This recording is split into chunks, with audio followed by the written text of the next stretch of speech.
حضرت ابو جحیفہ رضی اللہ عنہ روایت کرتے ہیں کہ ایک دن رسول اللہ صلی اللہ علیہ وسلم ہمارے پاس دوپہر کے وقت تشریف لائے تو آپ کے لیے وضو کا پانی حاضر کیا گیا، جس سے آپ صلی اللہ علیہ وسلم نے وضو فرمایا۔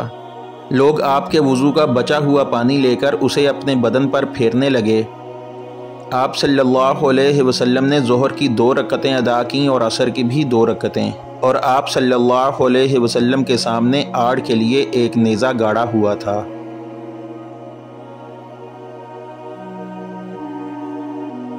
ایک اور حدیث میں حضرت ابو ہریرہ رضی اللہ عنہ نبی کریم صلی اللہ علیہ وسلم سے روایت کرتے ہیں کہ آپ صلی اللہ علیہ وسلم نے فرمایا، ہر زخم جو اللہ کی راہ میں مسلمان کو لگے وہ قیامت کے دن اسی حالت میں ہوگا جس طرح وہ لگا تھا۔ اس میں سے خون بہتا ہوگا جس کا رنگ تو خون جیسا ہوگا لیکن اس کی خوشبو مشک جیسی ہوگی۔